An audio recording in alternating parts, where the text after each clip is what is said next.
Buenas tardes, chicos. Ahora vamos a continuar con el tema que sería aparato circulatorio. Este tema es muy bonito y no es muy complicado, así que a prestar atención y a seguir adelante. Nuevamente empiezo diciéndoles que pongan todo de su parte, estudien mucho para alcanzar las metas que tienen y poder salir adelante, tener una arma para luchar en la vida más adelante. Bueno, comencemos. El aparato circulatorio se encuentra formado por un conjunto de órganos que se encuentran destinados a la distribución de la sangre en todo el organismo. Para su estudio, este aparato circulatorio se encuentra formado por dos estructuras, que son el corazón, que se encuentra acá, y los vasos sanguíneos. Este azul, que son las venas, este rojo, que son las arterias, y en las extremidades se encuentran unos vasos más pequeñitos que son los capilares. Hablando ahora de lo que es el sistema circulatorio, podemos decir que el sistema cardiovascular transporta la sangre y la linfa hacia los tejidos. Este sistema está conformado por el corazón, las arterias, las venas y los capilares, y también por los vasos linfáticos. Ahora vamos a hablar de lo que es el corazón. El corazón es el órgano central del aparato circulatorio, como se ve aquí en la imagen. Es un órgano musculoso, ahí lo están observando, y acá también hueco, como se ve en la imagen, y en forma de cono invertido. Está situado en la parte media de la cavidad torácica, como se observa en la imagen. Está encima del diafragma, delante de la columna vertebral, detrás del esternón y entre los dos pulmones. Tiene la forma de un cono aplanado. Su punta es roma. En cuanto a su peso, es de 250 a 300 gramos y tiene el tamaño del puño. Mide más o menos 10 centímetros de alto por 10 centímetros de ancho y 7 centímetros de espesor. Su coloración varía entre rosa claro y el rojo oscuro. Su superficie exterior está sembrada de tejido adiposo. Acá no se observa mucho, pero alrededor está sembrado de tejido adiposo. Es mantenido en su posición por los vasos sanguíneos que salen de su base y por una membrana serosa llamada pericardio. La función del corazón es bombear sangre a todos los órganos de nuestro cuerpo. La pared del corazón está formada por tres capas.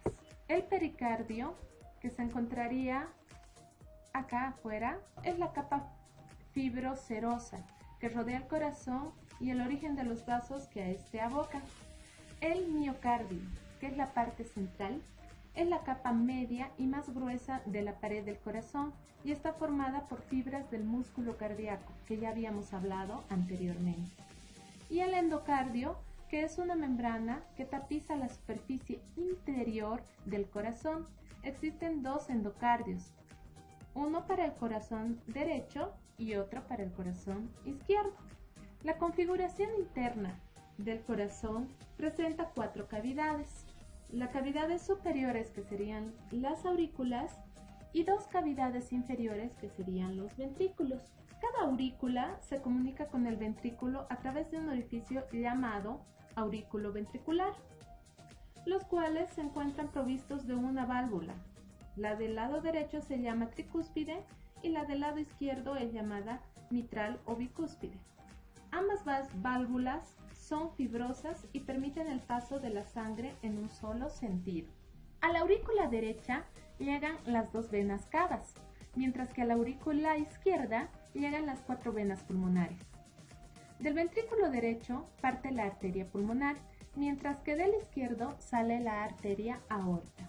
Estas cavidades están separadas por dos tabiques, uno vertical que divide el corazón en dos partes, el corazón derecho y el corazón izquierdo, que no tienen ninguna comunicación entre sí, y el otro tabique horizontal que los divide, formando la separación entre las aurículas superiores y los ventrículos inferiores. El tabique interauricular va a separar las dos aurículas. El tabique interventricular va a separar los dos ventrículos. El tabique auriculoventricular separa las aurículas de los ventrículos. El corazón se compone de dos partes, como habíamos dicho. El corazón derecho que bombea sangre a los pulmones, o sea, sangre venosa sin oxigenar, y el corazón izquierdo que bombea sangre a los órganos periféricos, sangre arterial oxigenada. El ciclo cardíaco que vamos a observar se define como a la sucesión de acontecimientos que ofrece el corazón, cuyo resultado es la contracción y la relajación de la musculatura del corazón. La contracción tiene por objeto de impulsar la sangre hacia las arterias aortas y pulmonar y se llama sístole, como se observa en la imagen. Y la relajación o dilatación de la cavidad cardíaca tiene por objeto recibir la sangre, como estamos viendo en la imagen, procedente de las venas como retorno del organismo. Este fenómeno se llama diástole. Los vasos sanguíneos que tenemos son las arterias, las venas y los capilares. Las arterias son vasos sanguíneos que nacen en el ventrículo y se alejan del corazón. Son vasos resistentes y elásticos. Son ramificaciones divergentes, encargados de distribuir por todo el organismo la sangre oxigenada expulsada de las cavidades ventriculares, como habíamos visto en la imagen anterior. Contiene generalmente sangre arterial oxigenada, pero en el caso de las arterias pulmonares, eso hay que recordar, fluye por ella sangre venosa. Se encuentra formado por tres túnicas: la túnica interior, la túnica media y la túnica exterior, que aquí en el dibujo está con los nombres de capa interior, capa media y capa exterior. La túnica externa es fibrosa o fibroelástica. La túnica media es elástica y muscular en arterias principales. Claro está que no nos olvidemos que el músculo que va a formar las arterias y las venas es el músculo liso, que es involuntario. Y la túnica interna, que está compuesta por endotelio, que es continuación del endocardio. Las arterias dan ramas terminales y ramas colaterales.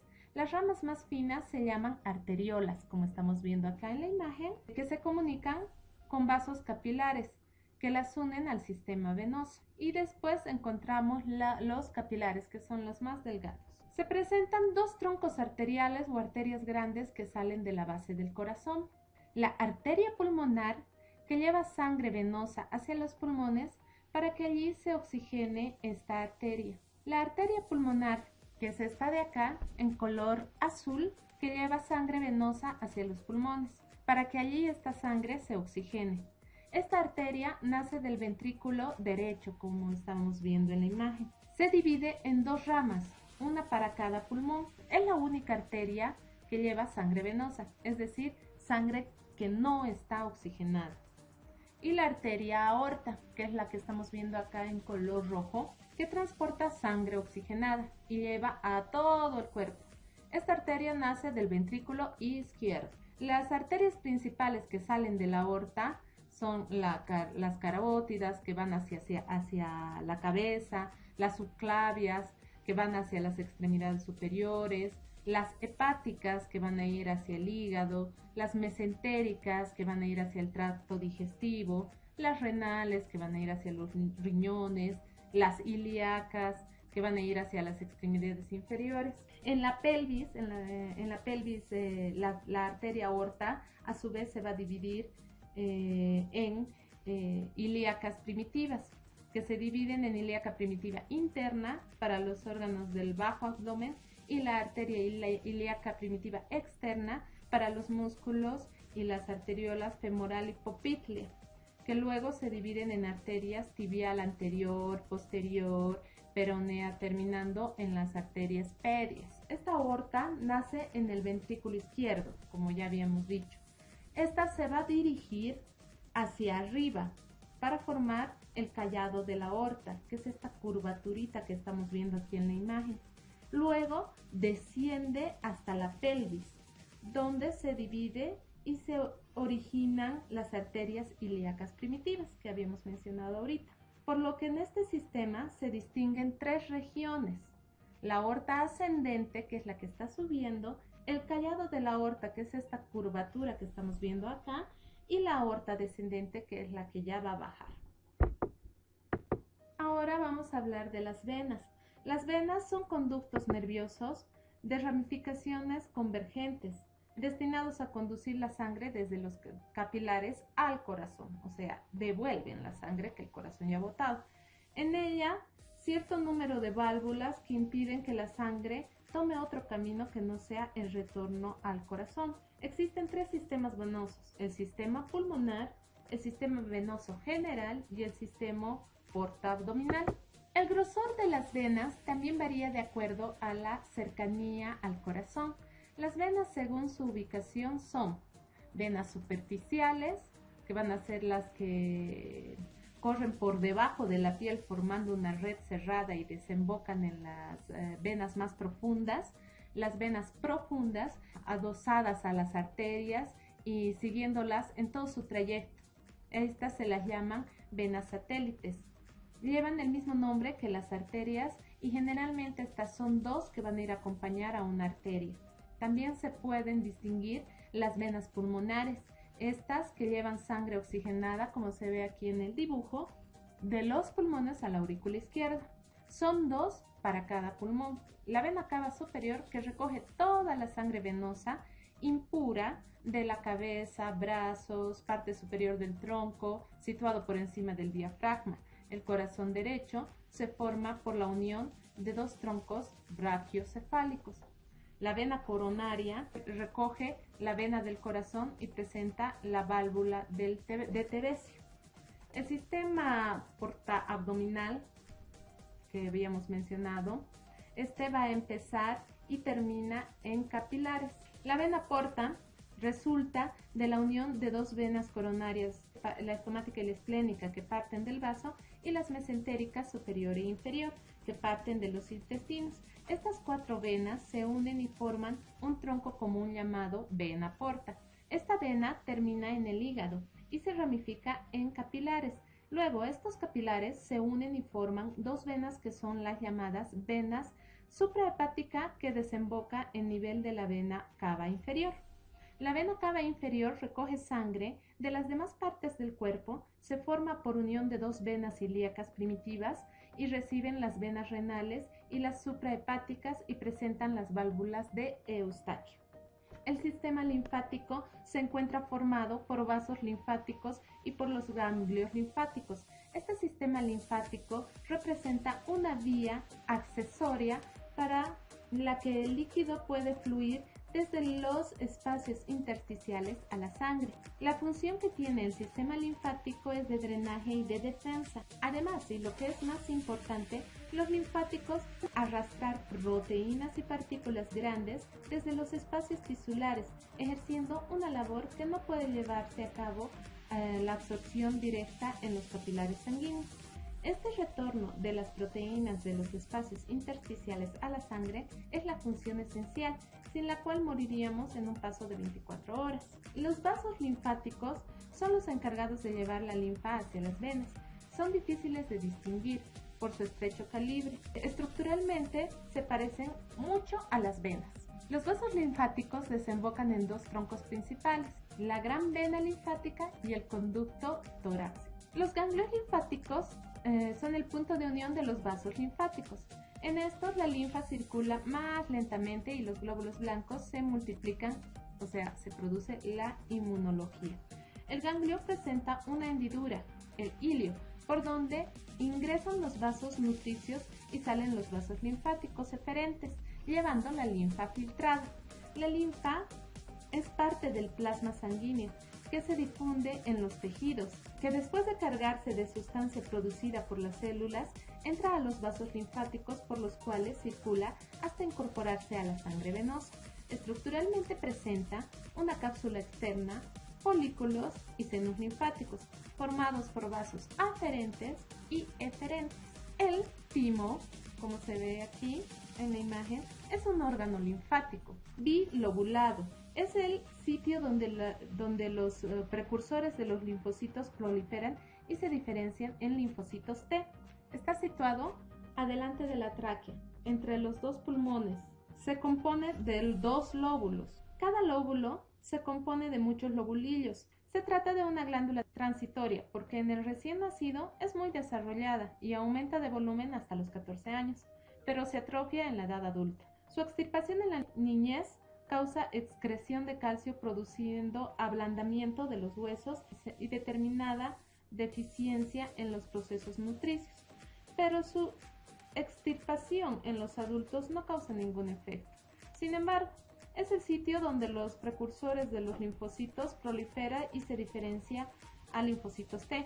Interviene en la nutrición y desarrollo del esqueleto en las primeras fases del desarrollo de la vida y junto a la hormona parotidia influye en el metabolismo de las sales de calcio.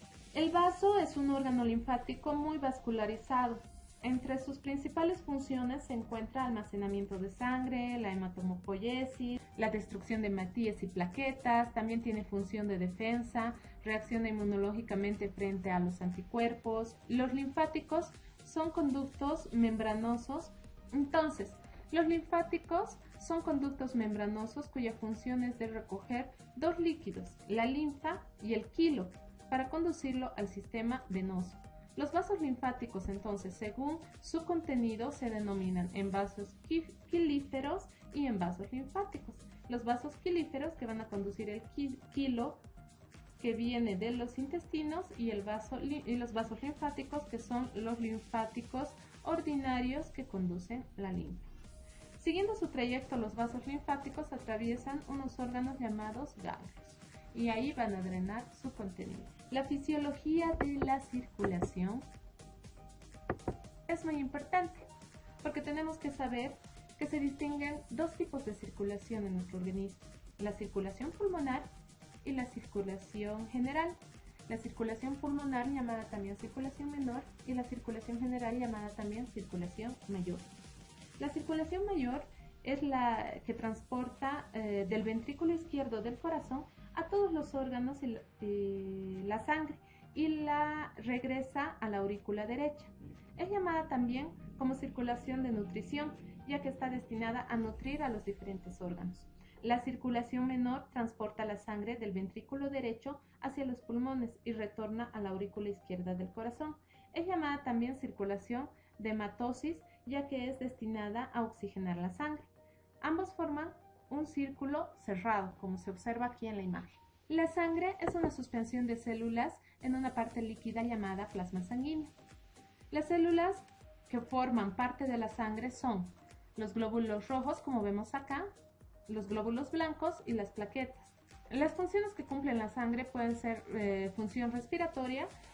¿Por qué? Porque transporta el oxígeno de los pulmones hacia los tejidos, y nutritiva porque lleva los nutrientes hacia los tejidos. También tiene la función excretoria porque lleva sustancias desecho a los emultorios. Y entre otras funciones participa en la regulación térmica, regula la presión arterial, en la inmunidad y en el equilibrio ácido-base. Los eritrocitos o células rojas que estamos viendo acá en la imagen, en las imágenes, y aquí las vemos más bonitos, también denominados hematíes, son células cuya principal función es la de transportar oxígeno, como se ve en el dibujo, desde los pulmones hacia las células y dióxido de carbono de ellas hacia los pulmones. Tiene forma de un disco bicóncavo, carece de núcleo y son muy elásticos. Se deforman con facilidad para pasar a través de los vasos sanguíneos de pequeño calibre, que son los capilares. Los leucocitos son células de defensa, intervienen en la respuesta inmunológica. Se los clasifica en granulocitos.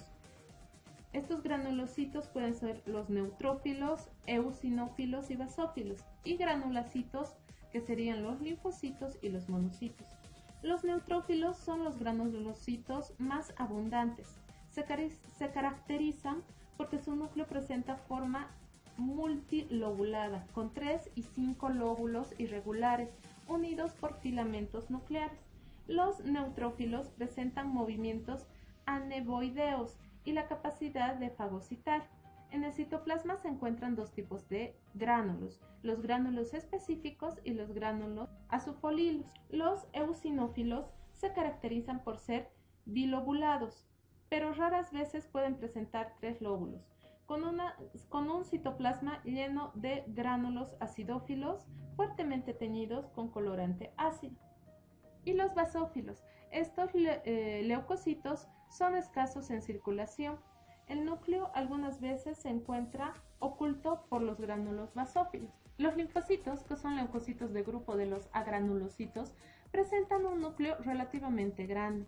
Existen dos variedades, linfocitos T, que maduran en el timo y participan en la inmunidad mediada por células, y los linfocitos B, que maduran en el vaso y participan en la inmunidad humanal medial por anticuerpos. Estos dos órganos, tanto el timo como el vaso, ya los hemos mencionado.